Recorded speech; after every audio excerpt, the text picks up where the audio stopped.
Hello ways, welcome to டைஸ்பாக் தமிழ். நான் உங்கள் பிரவீன்.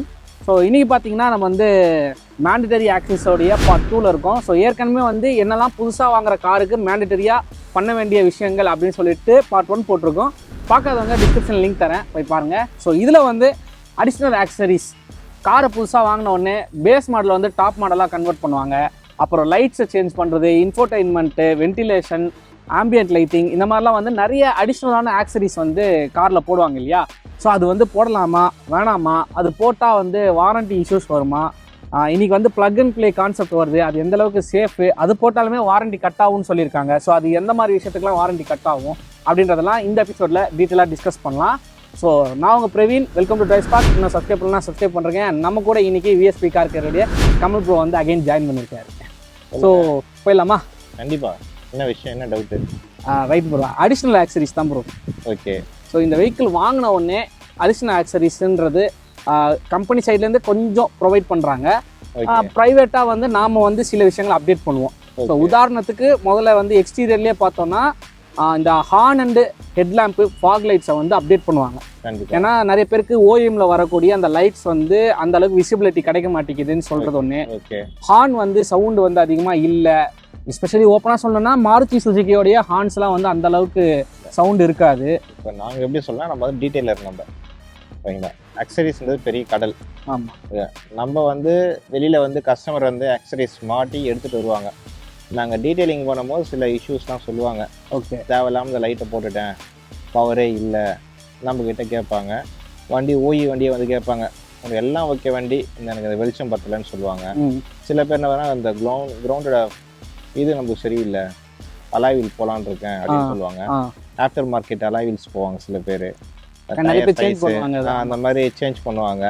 எனக்கு அந்த கிளியரன்ஸ் அந்தளவு இல்லை, கிரவுண்ட் கிளியரன்ஸ் இல்லை அப்படின்னும் போது அவங்க என்ன சொல்லுவாங்கன்னா, எனக்கு அந்த அலாய் வீல்ஸ் சேஞ்ச் பண்ணணும். சில பேர் வந்து ஆட்டோமேட்டிக்கு க்ளோசிங் மிரர் செக் பண்ணுவாங்க. அந்த மாதிரிலாம் சில விஷயம்லாம் பண்ணுவாங்க. அதால் வந்து எனக்கு தெரிஞ்ச வரைக்கும் பார்த்தீங்கன்னா மோஸ்ட்லி அது ஷோரூமில் பண்ணுறதே கொஞ்சம் பெட்ரு. ஷோரூமில் வந்து சிலது மட்டும் தான் பண்ணுவாங்க, சிலது அப்டேட்ஸ் கிடையாதுல்ல. உதாரணம் நீங்கள் சொன்ன மாதிரி அந்த ஆட்டோ ஃபோல்டிங் மிரர்ஸ் ஷோரூமில் கிடையாது. அதுக்கப்புறம் ஆனால் அலாய்ஸ் ஆப்ஷன் தராங்க. ஃபஸ்ட்டு வந்து பார்த்தீங்கன்னா அந்த ரிமோட் கீரை ஃபஸ்ட்டு வந்து லாக் அன்லாக்கு. ஓகே, அதுலேயே நிறைய பேர் அவஸ்தப்பட்டிருப்பாங்க. தெரியாதனமாக உள்ளே வச்சு லாக் ஆகிட்டு அதுக்கப்புறமே டோர் மெக்கானிக் கூப்பிட்டு ஓப்பன் பண்ணுற கான்செப்ட்லாம் இருந்தது. இப்போ அதோட அட்வான்ஸாக ஆகிடுச்சு. டோர் மெக்கானிக் யாரும் இப்போ கூப்பிடுறது இல்லை மோஸ்ட்லி. கரெக்டு. ஓகேங்களா, எல்லாமே வந்து டெக்னாலஜி அந்த இதெல்லாம் நல்லா வளர்ந்துருச்சு. அதான் நம்ம வந்து அவங்க என்ன கேட்குறாங்கன்றதை அதை கேட்டுட்டு அதை வந்து இந்த வண்டிக்கு போடலாமான்றதை நம்ம கொஞ்சம் பார்க்கணும். எடுக்கிற பட்ஜெட் இருக்க வண்டி பேஸ் மாடல் எடுத்தால் டாப் எண்ட் மாடலாக வேணால் அதுக்கு என்ன ஓயில் இருக்கோ அதை நம்ம வேணால் பண்ணிக்கலாம். தவிர எக்ஸ்ட்ரா அந்த ஆம்பியன்ஸ் லைட்ஸு, அதுக்கப்புறம் உள்ள அந்த கலர் லைட்ஸு, அதெல்லாம் வந்து தேவையில்லாத விஷயம். ஆம்பு வைப்பாங்க, எல்லாமே சிப்பு தான், எல்லாமே இதுதான். நம்ம எப்படி சொன்னால் வண்டியை திறந்து பார்க்கும் உள்ளே பார்த்தீங்கன்னா சின்ன சின்ன ஃபியூஸ் தான் இருக்கும். அந்த ஃபியூஸ் தான் எகிரும். அது எகிரிச்சுன்னா அது எறதுங்க. அதுவும் ஸ்கேனர் போட்டு நாங்கள் செக் பண்ணுவோம். நான் செக் பண்ண மாட்டோம், நம்ம மெக்கானிக்கை கூப்பிட்டு அவங்க வந்து ஸ்கேனரை போட்டு எரர் கூட பார்த்துட்டு எடுத்துட்டு சில வேணா ஸ்டார்ட்டே ஆகாமலாம் போயிருக்கு. எனக்கு அந்த இன்சிடென்ட் வந்துருக்கு. நேற்று சொல்லியிருந்தீங்க ஒரு கான்செப்ட். அது அந்த மாதிரி நம்ம வந்து வண்டியை வந்து இது தேவையான்னு பார்த்துக்கிட்டு அந்த ஃபேஸ் அவங்க வந்து பண்ணுவாங்கன்னா பண்ணிக்கலாம், இல்லை பார்த்துக்கலாம்னா பண்ணலாம். இல்லை நம்ம தெரியாதனமா சில பேர் போட்டுருவாங்க, இந்த விஷயத்த சொல்லி தர மாட்டாங்க, இது போடணும் போடக்கூடாதுன்னு. அந்த மாதிரி கஸ்டமர்ஸ் வந்து மாட்டிப்பாங்க. ஓகே, அவங்க போய் உடனே இங்கே யாரும் பண்ணனா என்ன பண்ணுவாங்கன்னா பயந்து போய் வேற ஷோரூம் போய் நிற்பாங்க. சரி, இந்த மாதிரி ஆயிடுச்சு, அவங்க வாரண்டி கட்டு யாரை கேட்டு பண்ணீங்க, அது அவங்களோட ரூல்ஸ்.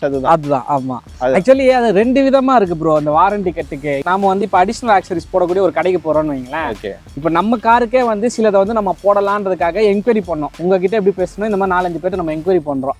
இப்போ அந்த ஆக்சரி கடையில போய் கேட்டோம்னா வாரண்டி இஷ்யூ வரும்ன்றாங்களே அப்படின்னா அவங்க தரப்புல இருந்து ஒரு விஷயத்த சொல்றாங்க. ஆக்சுவலி ஷோரூம் வந்து இது வந்து காசுக்காக பண்றாங்க அப்படின்ற மாதிரி. எதுக்காகனா முன்னாடி காலத்துல தான் கார் மட்டும்தான் சேலு, இந்த அடிஷனல் ஆக்சசரிஸ்ன்றது ஷோரூம்ல வராது. ஓகே, வரது என்னன்னா டாப் மாடல்ல என்னென்னலாம் வந்து இப்போ லெதர் சீட் வருதுன்னா லெதர் கவர் வைப்பாங்க, அந்த மாதிரி சிம்பிளா தான் இருக்கும். தவிர இன்ஃபோர்டைன்மெண்ட் சிஸ்டம் வந்து ஆண்ட்ராய்டா அப்கிரேட் பண்றது வந்து ஸ்மார்ட் போன் இப்போ அவங்களே வந்து ஓஎம் கொண்டு வந்துட்டாங்க. அண்ட் வந்து அலாய் வீல்ஸ் கொண்டு வரது அவங்களே பண்ண சொல்றாங்க. நம்ம கிளைண்ட் நம்ம ஏன் வெளில கொடுக்கணும்? உதாரணத்துக்கு ஒரு ஷோரூம் போய் அதுதான் அது வந்து அப்படி நம்ம சொல்லணும்ல. இவங்க எப்படி சொல்றாங்கன்னா இப்போ ஸ்பாய்லர்ஸ் எல்லாமே வந்து ஷோரூம்ல விற்க ஆரம்பிச்சிட்டாங்க. உதாரணத்துக்கு இப்போ நம்ம பைக்லேயே போனால் கூட புல்லட் என்ஃபீல்ட் ஷோரூம் போனோம்னா அதுக்கான சைலன்சரு இது மட் ஃபிளாப்ஸ் அது இதுன்னு சொல்லிட்டு பம்பர் எல்லாமே விற்கிறாங்க, உள்ளே விற்கிறாங்க.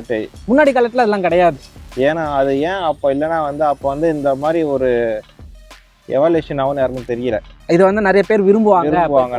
இப்போ விரும்புறவங்க எல்லாமே இப்போ ஸ்போர்ட்டி லுக் தான் இப்போ எல்லாருமே விரும்புறாங்க.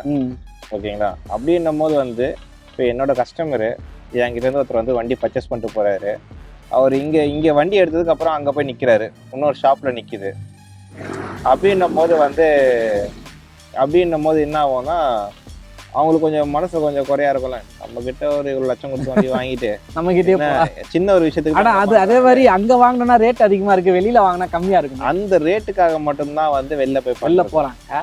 ஓகே. இன்னொன்னு இவங்க என்ன சொல்றாங்கன்னா, கடைக்காரங்க நான் கேட்டதுக்கே என்கிட்ட என்ன சொன்னாருன்னா, வாரண்டி எல்லாம் கட்டே ஆகாதுங்க, வாரண்டின்றது ஓவராலா கவர் பண்ணி தான். ஏன்னா புது வண்டிக்கு நார்மலாவே 3 இயர்ஸ் வாரண்டி வந்துருது. இது இல்லாம நம்ம இன்சூரன்ஸ் வேற தனியா வண்டிக்கு ஏதாவது இஷ்யூனா போடுறோம், இன்ஜின்ல இருந்து எல்லாத்தையும் கவர் பண்றோம். அதுல எலக்ட்ரிக்கல் சர்க்யூட் மட்டும் யாரும் தரமாட்டாங்க, ஈவன் அவங்க சைட்லயுமே அதை தரமாட்டாங்க. எலக்ட்ரிக் சர்க்யூட்ல ஏதாவது இஷ்யூ ஆகுதுன்னா அதுக்கு வந்து இன்சூரன்ஸும் போட முடியாது, வாரண்டி போட முடியாது. ஏன்னா அது வந்து ஏதாவது ஒரு விஷயத்தால அது ஆகுது. ஆனா அவங்க என்னன்னா ஓவரால் பம்பர் டு பம்பர் வாரண்டின்ற 3 இயர்ஸ்ல கவர் பண்ணும்போது டிஃபால்ட்டா ஏதாவது பிரச்சனை வருது, நீங்க எதுவுமே பண்ணாம அது ஒர்க் ஆகலப்பா இன்ஃபோடெயின்மெண்ட்னா அதெல்லாம் தான் அவங்களுடைய பொறுப்பு பண்ணி கொடுக்கறது. நம்ம அடிஷ்னலாக ஏதாவது பண்ணால் அது இன்சூரன்ஸும் கவர் பண்ணாமல் எதுவும் பண்ண மாட்டாங்க. அதனால அது சும்மா மிரட்டுறது, நீங்கள் எதுக்கு வெளில போய் போடுறீங்க, எங்கள் ஷோரூம்லேயே போடுங்க அப்படின்றதுக்காக. இப்போ அவங்க ஷோரூமில் போட்டோன்னா அதெல்லாம் கவர் ஆகும், வெளியில் போட்டால் அது கவர் ஆகாது அப்படின்ற ஒரு பயத்தை கொண்டு வந்து அவங்ககிட்டயே போட்டுக்கணும்னு பண்ணுறாங்க அப்படின்னு சொல்கிறாங்க. என்னோட பிரதர் வண்டி எடுத்து எல்லாமே பண்ணாரு. உதாரணத்துக்கு சொல்கிறேன், பண்ணாரு, அக்சரிஸ் பண்ணாரு. அவர் வந்து ஃபுல் அண்ட் ஃபுல் வந்து ஷோரூம் மட்டும்தான் அவர் போவார். ஓகே. வெளில கொடுக்க மாட்டார், வெளில தேர்ட் பார்ட்டி போக மாட்டார். போய் பண்ண ஒரு வென்யூ எடுத்தார், எல்லாம் எல்லாம் பண்ணிட்டார். அலாய்ஸ்லேருந்து எல்லாமே மாற்றி பண்ணிட்டாரு. அப்புறமேட்டு கோட்டிங்ன்னும் போது அவருக்கு வந்து ஒரு பாயிண்டில் வந்து சரி என்னோட ரிலேட்டிவ் தான், சரி கமல்கிட்ட கொடுப்பேங்க. ப்ரைஸ் கம்பேர் பண்ணால் கூட உங்களுக்கு வந்து பார்த்தீங்கன்னா சேமாக தான் இருந்தது. என்னோட வந்து கொஞ்சம் கம்மியாகவே இருந்தது ப்ரைஸு அவங்கக்கிட்ட. ஓகேங்களா? பட் அவங்க வந்து பார்த்தீங்கன்னா என்ன அவங்க அப்ரோச் பண்ணாங்கன்றது தான் தெரியல. அங்கே இப்போ நம்ம அப்ரோச் பண்ணால் 15 to 10 மினிட்ஸில் முடிச்சிட்டோம், அதை ஜாப் எடுத்துட்டோம் நம்ம. அவங்க வந்து ஒரு 3 நாள் 4 நாளாக அதை சொல்லி கஸ்டமரை வந்து அவர் எனக்கு பிடிக்கல, நீ பண்ணி கொடு அப்படின்னாரு. இல்லை வண்டி அவர் ஏதாவது வண்டியை பார்த்தாரா, அவுட்புட் பார்த்தாரா, இல்லை நம்மக்கிட்ட வண்டி அவுட்புட் பார்த்தாரான்னு தெரியல. அப்புறம் கொடுத்துட்டு நம்ம வண்டி திருப்பி அங்கே ஒரு சர்வீஸ் போயிருக்கு, ஃபர்ஸ்ட் சர்வீஸ். கேட்டாங்களாம் வண்டி எப்படி எங்கே பண்ணீங்க, வண்டி நல்லா இருக்குது அப்படின்னா. என்ன பண்ணீங்க, அது மாதிரி பண்ணோம், கசின் தான் பண்ணி கொடுத்தாரு அப்படின்னு. என்ன சார்ஜஸ்னா இந்த சார்ஜஸ்னா அப்புறம் கம்பேரிசன் பண்ணியிருக்காங்க. அவங்களுக்கு எங்கள்கிட்டே போட்டுக்கலாமே சார், கம்மி தானே, நல்லா இருக்கு, அவுட்புட் சூப்பராக இருக்கு. பொண்ணு எனக்கு ஃபோன் பண்ணி சொன்னார், அவங்களே அவுட்புட் நல்லா இருக்குன்னு சொன்னாங்கடா. சரி ஓகே, உங்களுக்கு எண்ட் ஆஃப் த டே உங்களுக்கு வந்து ஓகே திருப்தியா, வண்டி திருப்தியா, அவ்வளோதான். தவிர நம்ம வந்து ரொம்ப வந்து திணிக்கக்கூடாது. நீங்கள் பண்ணுங்க அங்கே பண்ணுங்க, வந்து கஸ்டமரோட மைண்ட் வியூ. இப்போ நீங்கள் வந்து இப்போ ஒரு பொருளை வாங்குறீங்க, இந்த பொருளை வந்து நீங்கள் எங்கே வேணால் பண்ணிக்கலாம். உங்களோட காசு தான் கடைசியில் வந்து முடிவெடுக்கும். எங்கே காசு கம்மியாக இருக்கோ அங்கே தான் கொடுப்பாங்க. இப்போ அந்த மாதிரி கஸ்டமர்லாம் மாறி போச்சு. சில பேர் வந்து அதிகமானாலும் இவங்கள்ட்ட பண்ணிக்கலாம் குவாலிட்டி. இப்போ குவாலிட்டின்னும் போது வந்து இப்போ குவாலிட்டின்னு கேட்காம பட்ஜெட் ஃப்ரெண்ட்லியாக எப்படி இருக்கும், பார்கிங் பண்ணாம. இப்போ கஸ்டமர்ஸ் என்ன பண்ண ஆரம்பிச்சிட்டாங்கன்னா பார்கிங்ன்ற வார்த்தையே இப்போ வரது இல்லை, கேட்கறது இல்லை. எனக்கு நல்லா பண்ணி கொடுத்துருப்பான், குவாலிட்டியாக இருக்கணும்ப்பா, இஷ்யூ வரக்கூடாது. அப்போ இந்த அடிஷ்னல் ஆக்சரிஸ் போடுறதுனால உண்மையாகவே வாரண்டி பிரச்சனை விடுங்க, இந்த அடிஷ்னல் ஆக்சரி போடுறதுனாலே உண்மையாகவே காருக்குள்ளே ஏதாவது ஃபியூச்சரில் பிரச்சனை வர வாய்ப்பு இருக்கா? கண்டிப்பாக இருக்கும். கண்டிப்பாக இருக்கும். எது பண்ணாலுமே வர வாய்ப்பு இருக்குது. நீங்கள் ஒரிஜினல் ஃபிட்டிங்கில் இருந்து நீங்கள் எடுத்துகிட்டு இன்னொரு ஃபிட்டிங் போட்டாவே உங்களுக்கு வந்து அந்த ஒரிஜினல் குவாலிட்டி போயிடும். ஓகே. ஒரு பேசிக்காக ஒரு ட்ரிம் பேட் எடுக்கிறீங்க, அங்கே டூல்ஸ் வச்சுருப்பாங்க, எடுப்பாங்க. சில கடையில் டூல்ஸ் இருக்கும், சில டூல்ஸ் இருக்காது. லாக் பண்ணி உடைப்பாங்க, உள்ளே ஒரு 6 பல்லு தான் வரும், 6 கிளிப்பு தான் வரும். அதில் ஒரு கிளிப்பு உடஞ்சாலும் அந்த டைட் லூஸ் ஆகிடும். அதுக்கு நம்ம அனபாண்டு போட்டு உள்ளே பேப்பர் வச்சு சொருவி டைட் பண்ணுவோம், பேக் பண்ணுவோம். ஓகே, பட் ஒரிஜினல் தானே. அதுக்கப்புறம் அது கொஞ்ச நாள் போக ரேட்டல் நாய்ஸ் வரும். ஓகே, முறுக்கு வண்டியை ஸ்பீட் பிரேக் வச்சா ஒரு நாய்ஸ் ஒன்று வரும் உள்ளேருந்து. ஏன் வருது, எங்கேருந்து வருது, ஆனால் பார்த்தா கடைசியில் பார்த்தா இங்கே தான் இருக்கும். இந்த ஒரு பிரச்சனையும் இருக்கனாலே வெளியில் வந்து கொடுக்கறதுக்கு யோசிக்கிறாங்க கஸ்டமர். ஆனா அந்த ஜென்ரேஷன் போயிடுச்சு, அது யோசிக்க ஜென்ரேஷன் போயிடுச்சு. இன்னைக்கெல்லாம் மானாவாரியா மாடிஃபை பாத்தீங்கன்னா அந்த ஒரிஜினல் வண்டி பிரிச்சுட்டு அவங்க இஷ்டத்துக்கு கார்பன் டிப்பிங் பண்றாங்க, உள்ள டேஷ் படி பிரிச்சிடுறாங்க, பிரிச்சுட்டு அதுல வந்து கார்ட்டூன் நெட்வொர்க்ஸோட ஒரு தீம் மாதிரி பண்ணிடுறாங்க. ஏன்னா இப்போ அவங்களுக்கு வந்து எப்படின்னா வண்டி என் வண்டி யூனிக்கா தெரியணும், அந்த கான்செப்டுக்கு மொத்தமா போனதுனால ரேட்டில் நாய்ஸ் வந்து அது வந்து ஒரு வண்டியை புதுசா வாங்கி அந்த மாதிரி மாத்துறதுக்கு எதுக்கு மாடிஃபிகேஷன் பண்ணும்போது அந்த அவங்க அந்த ரேட்டில் நாய்ஸோ இல்ல ட்ரிம் பேட் உடையுதோ அந்த கான்செப்ட்லாம் அவங்க கிடையாது, அந்த மைண்டே இல்லை. ஏன்னா அதுதான் மாத்திடுறாங்களே, மொத்தம் மாத்திடுறாங்க. எப்படி இருந்தாலும் கைட்டும் போது உடையும் தெரிஞ்சு அவங்க கொடுக்குறாங்க, கொடுத்தா மாத்திக்கலாம் அப்படின்னா அந்த அளவு வந்து கஸ்டமர்ஸ் வந்துட்டாங்க செலவு பண்ணணும் வண்டியை. இதுக்கு முன்னாடி இந்த கஸ்டமர்னா நீ சின்ன ஒரு ஸ்கிராட்ச் ஆனா கூட நீ மாத்தி கொடுக்கணும், இல்லைன்னா வந்து எனக்கு அந்த அமௌண்ட்டை லெஸ் பண்ணுன்ற மாதிரி சொல்லுவாங்க. ஓகேங்களா? இப்ப இருக்காங்க கொஞ்சம் பேரு இருக்காங்க, அவங்க வண்டி பார்த்தீங்கன்னா ஃபுல் ஒரிஜினாலிட்டியா இருக்கும், எதுவும் கையே வைக்க மாட்டாங்க, கொடுத்த மாதிரியே இருக்கும், ஒரிஜினாலிட்டியா இருக்கும், ஃபுல் அண்ட் ஃபுல் கம்பெனி சர்வீஸ்லயே தான் இருக்கும் அந்த வண்டி. அந்த வண்டி நீங்க ரிட்டர்ன் நீங்க சேல் பண்ண கூட வாங்குறதுக்கு ரெடியா இருப்பாங்க. ஆனா நீங்க கை வச்ச வண்டியை நீங்க ஃபியூச்சர்ல சேல் பண்ணும்போது யோசிப்பாங்க. புரியுது, அங்கதான் லாக் ஆகும் உங்களுக்கு. அதே மாதிரி பண்ணிருக்காங்க செகண்ட் அந்த சேல் பண்ணும்போது நம்ம எதிர்பார்க்குற அமௌண்ட் வருமானா அதுவும் அது கண்டிப்பா வராது. எந்த ஒரு டீலரும் எடுக்க மாட்டாங்க வண்டியை. சார் நீங்க ஒயரிங்லாம் பண்ணிருக்கீங்க, இதெல்லாம் பண்ணிருக்கீங்க, மாடிஃபிகேஷன் நிறைய பண்ணிருக்கீங்க, அதை எடுக்க மாட்டாங்க. அவங்களும் ஷோரூம் காரங்க மாதிரி தான் பேசுவாங்க. கரெக்ட் தான், அதை நாமளும் ஃபேஸ் பண்ணியிருக்கோம். ஓகேங்களா? அதால வந்து மாடிஃபிகேஷன் பண்ணும்போது எது பண்ணுமோ அதை தான் பண்ணணும். இப்போ உதாரணத்துக்கு ஒரு வண்டி எடுக்கிறீங்கன்னா ஒரு அலாய் வீல்ஸ் போகலாம், ஃபாக் லைட் போகலாம். அலாய் வீல்ஸ் இப்போ மோசமா போடுறாங்க, செட் ஆகாத வீல்லாம் போடுறாங்க, வெளியில வரணும் யூனிக்கா போடுறாங்க. அப்புறம் அவங்க யூனிக்கா தெரியணும். அப்ப ஸ்பாயிலர் நாளைக்கு ஃபியூச்சர்ல பிரச்சனை வரல. ரீசெண்டா கேள்விப்பட்டிருக்கேன், சொல்றேன் டயர் வெளியில வரதுக்காகவே பெருசு போடுறாங்க. ஆனா இப்போ 16 இன்ச்சு வீல்ல 17 இன்ச்சு வரை செட் ஆகும். ஏன்னா அவங்களுடைய பிராண்ட்லயே வேற காருக்கு அந்த வீல்ஸ் இருக்கும். உதாரணத்துக்கு நான் சொல்லணும்னா XL6ல 16 இன்ச்சு வருது, அது 17 இன்ச்சா நம்ம அப்கிரேட் பண்ணலாம். ஏன்னா கிராண்ட் விட்டாரா 17 இன்ச்சஸ் தான் அலாய் வருது. அதே இதை எடுத்து செட் பண்ணா நம்ம ஸ்க்ரூ சைஸ் வந்து எல்லாமே சேமா தான் இருக்கும். ஆனா அதை நான் போயிட்டு 19 இன்ச்சு 20 இன்ச்சு கொஞ்சம் மேசிவா தெரியணும், எனக்கு ஃபார்ச்சுனர் மாதிரி XL6 லுக் வரணும்னு அதை போட்டேன்னா அந்த போல்டு சைஸ் மாறும், மவுண்டிங் மாறும். அப்போ வண்டி ஓட்டினே இருக்கும்போது டயர் மட்டும் கழண்டின்னு போயினே இருக்கும். இது நடந்திருக்கு உண்மையாவே. இல்ல இது நடந்திருக்கு, சில பேர் தெரியாம போடுவாங்க. அது லுக்குன்னு அதை கேட்காம போடுறாங்க. வேர்ட் ஒன்று சொல்லுவாங்க, PCD சம்திங் சொல்லுவாங்க. அந்த வீல் சைஸ் அந்த இப்போ அந்த வீல் வெளியில வரணுன்றதுக்காக ஒரு நடுவுல ஒரு பிளேட் வைக்கிற மாதிரிலாம் அடிஷனலா கொண்டு வந்துட்டாங்க. வைட் வீல் சொல்லுவாங்க, வைடா தெரியறதுக்கு சொல்லுவாங்க. அந்த நடுவுல அந்த பிளேட்டை வச்சுட்டு அதுக்கப்புறம் வீல போறோம். அந்த மாதிரி வீல்ஸ் போட எங்களுக்கு பிசினஸ் நல்லா வரும். ஏன்னா சேர் சாகேஜ் ஃபுல்லா டோர்ல இருக்கும். அதால வந்து எங்களுக்கு பிசினஸ் நல்லா வரும். பட் அது வந்து என்னைக்குமே ட்ரைஸ் பார்க்கும் சரி நாங்களும் சப்போர்ட் பண்றது இல்லை. ஏன்னா அது வந்து நமக்கும் பிரச்சனை, மற்றவங்களுக்கும் பிரச்சனை தான், பக்கத்துல வரவங்களுக்கு பிரச்சனை. இடம் வந்து ஏற்கனவே அதிகமா கவர் பண்றது. ரெய்னி சீசன் அப்ப பக்கத்துல எந்த வண்டியும் போக முடியாது, பின்னாடி வரவங்க மூஞ்சிலாம் அடிக்கும்.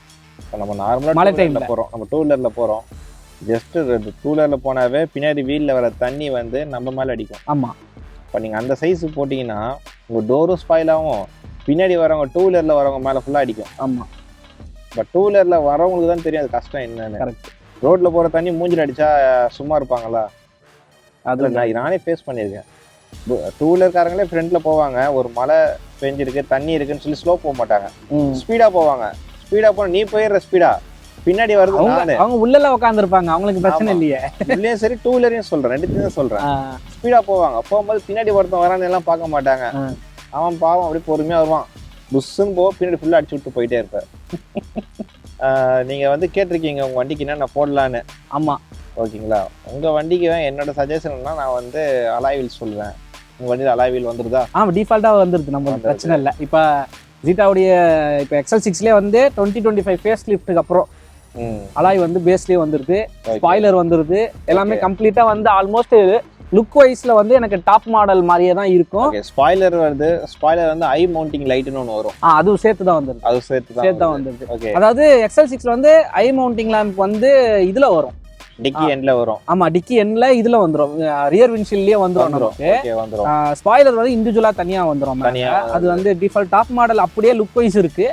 சீட் மட்டும் வென்டிலேஷன் சீட் வரும் டாப்ல, எனக்கு அது வராது, அது ஒரு சேஞ்சஸ் தான்.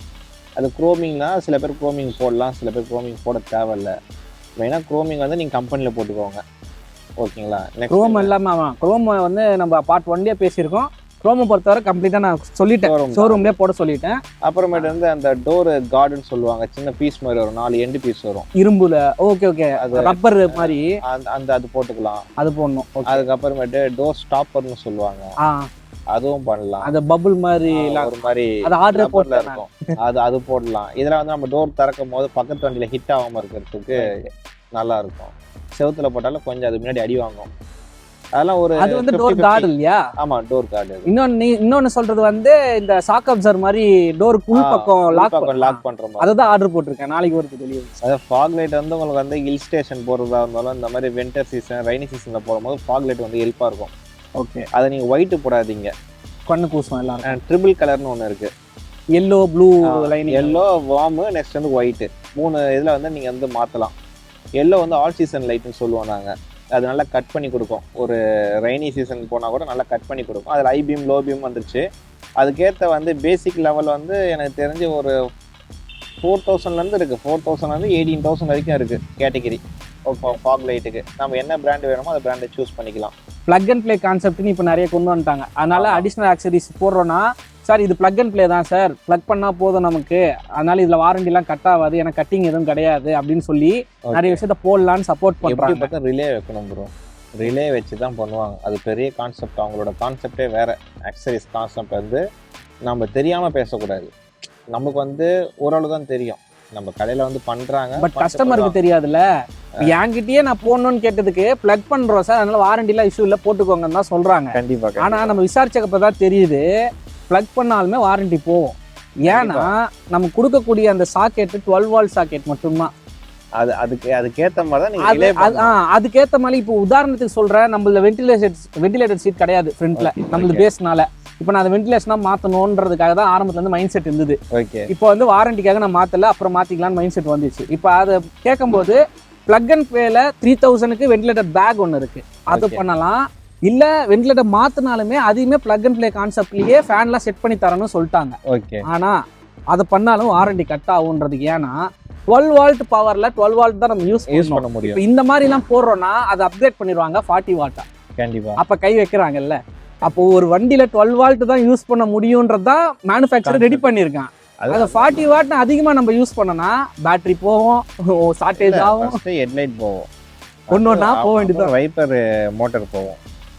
அதுக்கப்புறமேட்டு தான் உங்களுக்கு வந்து மெயினான திங்ஸ் வரும். இல்லைன்னா ஒரே ஈசிஎம் போகும். ஆமாம். ஸோ ஃப்ரீ அட்வைஸ் என்னன்னா, அந்த மாதிரி பவர் பிளே அந்த கான்செப்டில் பிளக் அண்ட் ப்ளே கான்செப்டில் வந்து பண்ணுறேன்னு சொன்னாலுமே வெஹிக்கிளுடைய வாரண்டி முடிகிற வரைக்குமே எதுவும் பண்ணாதீங்க.